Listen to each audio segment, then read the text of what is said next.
Surgery కంటే hospital bill అంటేనే భయం. అదే మధ్య తరగతికి అందుబాటు ధరలో వైద్యం. Medistar hospitals. మాధవీలత గారు ఈ మధ్య ఒక కాంట్రవర్సీ ఏంటంటే నటుడు శివాజీ ఉమెన్ వేసుకునే దుస్తులు మీద ఒక కాంట్రవర్షియల్ స్టేట్మెంట్ చేశాడు. మీ దృష్టికి నాకు తెలియదండి, నాకు రాలేదండి నిజంగా. ఆయన ఏమన్నాడంటే నిండుగా వేసుకోవాలమ్మా హీరోయిన్లు, అలా వేసుకోకుండా సామాన్లు కనిపించేలాగా పోతే మొన్న నిధి అగర్వాల్ మీద ఏదైతే అట్లా జనం మోక దాడి జరిగిందో అలాంటివి వస్తాయి. అసలు ఈవెన్ మీకు పైకి మంచిగా మాట్లాడే వాళ్ళు కూడా లోపల మాత్రం తిట్టుకుంటారు, దరిద్రపు ముండా ఇట్లా బట్టలు వేసుకుంది అని అనుకుంటారు. మంచిగా నిండుగా వేసుకోండి, చూసే గౌరవం ఉంటుంది, నిండుదనం కప్పుకుంటేనే ఎక్కువ గౌరవం వస్తుంది అని ఒక ఆడియో రిలీజ్ ఫంక్షన్లో చేశాడు. సో దాని మీద నటి అనసూయ తీవ్రంగా స్పందించారు. ఆమె ఏమన్నారంటే స్త్రీలు ఏం వేసుకోవాలో కూడా మీరు చెప్పాల్సిన అవసరం లేదు, స్త్రీలకు ఏది ఇష్టమైతే అది వేసుకుంటారు, మీరు అవన్నీ మీరు గీతలు గీసేయద్దండి ఇప్పటికి కూడా 21వ శతాబ్దంలో. సో మీరు మీకు నిజంగా స్త్రీల పట్ల కన్సర్న్ ఉంటే అరే ఆ అమ్మాయిని ఎందుకు అలా మూకదాడి చేశారో, అమ్మాయిలు మీ అక్క చెల్లి మీ అమ్మ చూడలేదా మీరు అని అట్లా చెప్పండి, కానీ మగవాళ్ళకి గీయండి హద్దులు, ఆడవాళ్ళకి కాదు అన్నారు. దీనిపైన మాధవీలత గారి స్టేట్మెంట్ ఏంటి? నేను ఒక విషయం చెప్తాను. ఇది అనసూయ గారికి సంబంధించింది కాదు, అమ్మాయి హీరోయిన్కి సంబంధించింది కాదు, శివాజీ గారికి సంబంధించింది కాదు. ఏమైందంటేనండి, అసలు ఒకప్పుడు కనుక మీరు ఒక 2000 సంవత్సరాల వెనక్కి వెళ్ళిపోతే భారతదేశంలో స్త్రీ చాలా స్వేచ్ఛగానే వస్త్రధారణ వేసుకునేది. అందుకే మీరు ఇప్పుడు కూడా మనం దేవీ దేవతల విగ్రహాలు చూస్తే, మన రవివర్మ గారి ఆర్ట్ చూస్తే ఒక సింగిల్ వస్త్రం ఉంటది, చాలా చాలా సెక్సీగా తయారయ్యేవారు స్త్రీలు. ఆ స్వేచ్ఛ వల్లనే అంటే ఆవిడకి ఎలా కావాలో అలా శృంగారం చేసుకునేది స్త్రీ. ఎన్నైనా ఆ స్వేచ్ఛ వల్ల ఆవిడంత స్వేచ్ఛగా ఆలోచించగలుగుతూ ఉండేది.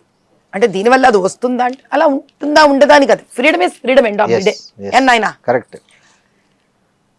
నగలు వేసుకునేది, ఆ చక్కటి నడుము వంపులతోటే చక్కగా చీర కట్టేది. చీర అంటే ఇప్పుడు చీర కాదు, యాక్చువల్లీ గోచి తీసి కట్టేది. అంటే మీకు ఆ నడుమంతా కాళ్ళతో సహా ఒక చక్కటి శిల్పంలాగా ఉండేది. కానీ మన దురదృష్టం, ఆవిడ చాలా తెలివైంది. ఆవిడ స్త్రీ, భారతదేశం స్త్రీ విపరీతమైన తెలివి. ఎందుకంటే ఆవిడ ఎవరు అణగ తొక్కలే ఏ పురుషుడు.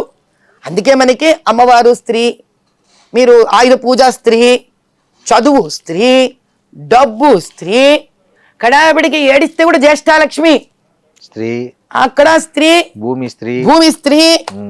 కాబట్టి అన్ని అమ్మవారు స్త్రీయే. మనకి ఏది మన జీవితంలో ఉండే లాభ నష్ట సుఖ దుఃఖం అందరూ స్త్రీలే మనకి. అంటే ఆవిడ లేదా జగత్తు లేదు అన్న ఒక భావన. భారతమాత స్త్రీ, మగవాడు మాత్రం ఆవిడ పంచన ఆవిడ నీడన ఉండి తన పని తాను చేసుకుంటూ స్త్రీకి సహాయంగా ఉంటూ సహకారంగా ఉంటూ ఒక నాణానికి 2 వైపుల్లాగా రాణించాం మనం. అందుకే భారతదేశాన్ని గోల్డెన్ బర్డ్ ఆ స్థాయికి ఎదిగిపోయాం. దీని మీద ప్రపంచానికంతా దృష్టి పడేంత ఎత్తుకు ఎదిగిపోయాం. ఇక్కడ ఒక రాత భారతదేశానికి. ఎందుకంటే ఇది స్త్రీ పురుషులు ఇద్దరూ తెలుసుకోవాల్సిన విషయం. ఇలా మేమే కొట్లాడుకున్నాం అనుకో, ఎక్కడికి దారితీస్తుంది ఆయన, ఇది ఎక్కడికి పోదు. ఈ విదేశీ ఆక్రమణలలో వాళ్ళు మీరు స్పానిష్లు అనండి, పోర్చుగీస్ అనండి, పర్షియన్స్ అనండి, మొఘల్స్ అనండి, ఎవడనండి, బ్రిటిషర్స్ అనండి, రాగానే వాడి కన్ను ముందు మన డబ్బు మీదో భూమి మీదో పడలే, మన స్త్రీ మీద పడింది. ఎందుకని? వాళ్ళ దేశాలలో ఈ వెధవలందరూ ఇప్పుడు ఆ శివాజీ గారు వాడిన దద్రభూతులంతా వాళ్ళకి చెందాలి, నేను అనలేను కాబట్టి అటు పంపించండి. బైబిల్లో రాసింది మీకు అన్నిట్లో తల నుంచి కాళ్ళ వరకు బంధించేసి వాళ్ళని ఇలా అడగదొక్కి చంపేసి స్వేచ్ఛగా మన స్త్రీ మీద కన్ను పడింది. 1 సంవత్సరమా, 2 ఏళ్ళ, 3 ఏళ్ళ, ఈ 100ల సంవత్సరాలు ఈ స్త్రీని హింస పెట్టి నలిపి పారేశారు. ఈ ప్రయాణంలో భారతదేశంలో ఉన్న మగవాడు ఎవరు? ఆ తండ్రి, ఓ భర్త, ఓ అన్న, ఓ తమ్ముడు, ఒక కొడుకు. ఇన్నేళ్లలో వీళ్ళకి ఎక్కడో తెలియని భయం, కాపాడుకోలేమన్న పిరికితనం, బాధ, అంతే ప్రేమ. ఈరోజు 21వ శతాబ్దం వల్ల మనం గొప్పవాళ్ళమో స్వేచ్ఛగా బట్టలు వేసుకోవాలో కాదు శ్రీనివాస్ గారు. 2000 సంవత్సరాల క్రితమే మనం స్వేచ్ఛాజీవులం అండి. అత్యాధునికత మనకి. అవును. ఈరోజు ఇంకా ఒక దాస్య శృంఖలాలలో బతుకుతున్నాం మనం. ఎంతసేపు బెంగ. ఆడపిల్ల ఇంటి నుంచి వెళితే ఇంటికి వస్తుందా రాదా, వస్తుందా రాదా, వస్తుందా రాదా. ఆ బెంగలో పడి ఎలా మాట్లాడుతున్నానో తెలియక మాట్లాడారు శివాజీ గారు. అనసూయ గారు ఎవరు? ఇంతటి స్వేచ్ఛ స్త్రీ, భారతదేశ స్త్రీ, పరాశక్తి. అనసూయ గారిని ఎలా చూడాలి ఇప్పుడు మనం? పరాశక్తి అంటే 2000 సంవత్సరాల క్రితమే DNA RNAలో స్వేచ్ఛ, శక్తి, యుద్ధం, వంట, ఫైనాన్స్ మేనేజ్మెంట్, ఆంటర్ప్రెన్యూర్షిప్, మీరు ఏది అడిగితే అది ఉన్న స్త్రీ. ఎక్కడ పోతుందా DNA? ఈ 2000 సంవత్సరాలుగా మనం అణగదొక్కిపడ్డాం స్త్రీలు. ఎందుకని? ఈ విధవల నుంచి కాపాడుకోవడానికి. కాబట్టి వీళ్ళు వాళ్ళని తిట్టుకొని ప్రయోజనం లేదు, వీళ్ళు వాళ్ళని తిట్టుకొని ప్రయోజనం లేదు. ఈ రోజు మనం చేయవలసింది ఏంటి కర్తవ్యం అంటే, ఆవిడ నుంచి ఒక పాయింట్ తీసుకోవాలి. ఏమని? మీకు అక్కలు చెల్లెళ్ళు లేరా? ఆహా, ఇదని వేస్ట్. అక్కలు చెల్లెళ్ళు ఉన్నారు ఏమిటి బాధలు వీళ్ళకి. ఇప్పుడు మనం సైకాలజీ అర్థం చేసుకోవాలి. మన దగ్గర ఉన్న ఇండ్లల్లో మగవాళ్ళందరికీ తల్లి కూర్చోబెట్టి, నాన్న తల్లే కదా మరి చెప్పాలి, తల్లే చెప్పాలి. ఇప్పుడు మగవాడు నీకు అక్క చెల్లెలు లేరా అంటే ఆ మగవాడు ఇంకో మగవాడికి ఏం చెప్పుకుంటాడు? చెప్పలేడు. మళ్ళీ బాధ్యత స్త్రీదే. తల్లి కూర్చోబెట్టి, నాన్న ఒకప్పుడు భారతదేశం ఇలా ఉండేదిరా, స్త్రీ స్వేచ్ఛాజీవిరా, ఆవిడలోని మాతృత్వాన్ని చూడాలిరా నువ్వు, సామాన్లు సరుకులు అనకూడదు నాన్న, అక్కడి నుంచేరా తల్లి నీకు పాలు ఇచ్చి పెంచి పెద్దదాన్ని చేస్తుంది తండ్రి. కాబట్టి నీ ప్రతి స్త్రీలో ఒక మాతృభావనని చూడగలుగురా నాన్న అని తాను గర్భం దాల్చినప్పటి నుంచి ముందు ఆ స్త్రీ తను ఇంకొక స్త్రీని గౌరవించగలగాలి. గర్భంలో నుంచి వస్తున్న శిశువులోని కణాలు తయారవుతాయి చూడండి, ఆ సందర్భం అప్పటి నుంచే స్త్రీ మీద భక్తి భావన. సనాతన హిందూ ధర్మంలో ఒక ప్రహ్లాదుని లాంటి కొడుకు నాకు పుట్టాలని కోరుకోవాలి. స్త్రీ ఏమి ఇంకా పురుషుడేమి, ఈ సమాజానికి సమస్య తీరినట్టే కదా.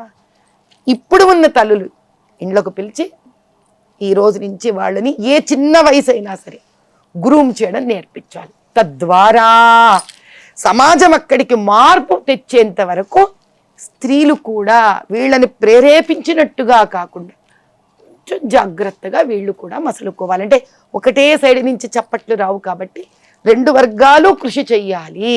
దేనికి? అటువంటి స్వేచ్ఛ భారతదేశము ఈ బోడి తెల్లోడు నేర్పించిన స్వేచ్ఛ కాదు, అనంత స్వేచ్ఛతోటి 2000 సంవత్సరాల క్రితం ఏ స్త్రీ శక్తివంతురాలుగా బతికిందో అటువంటి స్త్రీ స్వేచ్ఛ మళ్ళీ కలగాలని, యుద్ధం చెయ్యగలగాలని, రాజకీయంలో నిలబడగలగాలని, సంస్కృతం వేదాలను పఠించగలగాలని, యజ్ఞం చేసే హక్కు రావాలని, జన్యుధారణ చేసుకోగలగాలని, అటువంటి భారతనాటి కావాలి. మళ్ళీ ఒక గార్గి రావాలి, ఒక లోపాముద్ర రావాలి, ఒక సీతమ్మ వారు రావాలి, వీళ్ళందరూ తిరిగి రావాలి మళ్ళీ భారతదేశంలో. వీళ్ళేంటయ్యా మనకు నేర్పించేది? అటువంటిది రావాలని మళ్ళీ 2 వర్గాలు కోరుకోవాలి. అప్పుడు పరిష్కారం దొరుకుతుంది. అంతేగాని ఇద్దరిది తప్పు కాదు, ఇద్దరిలో 2 పక్కల తప్పులు ఉన్నాయి, ఇద్దరిలోనూ తప్పులు లేవు. ఇద్దరిలో ఎవరి మీద ఎవరికి కోపాలు లేవు, ద్వేషాలు లేవు, భయం, బాధ. And don't forget to subscribe to iDream. And for more videos, Please subscribe to iDream. Please subscribe to iDream. Please subscribe iDream. And please subscribe to iDream. For more videos, subscribe to iDream. please like, share and subscribe to the channel. Congratulations, iDream. Subscribe to iDream. Subscribe to iDream. So subscribe to iDream Media. iDream ki iDream team andarki huge congratulations. Please subscribe iDream Media. Please subscribe to iDream. Subscribe iDream. Please subscribe to iDream. iDream అంటే నా కళల ఛానల్ను subscribe చేసుకున్న నోరు తిరుగుతలేదు, మీరైతే గంట గుర్తు కొట్టండి. For more such videos, please subscribe to iDream. Subscribe to iDream. Please subscribe to iDream. Please subscribe iDream Media. Please do subscribe to iDream. Please subscribe to iDream Media. For best entertainment and information, please subscribe iDream.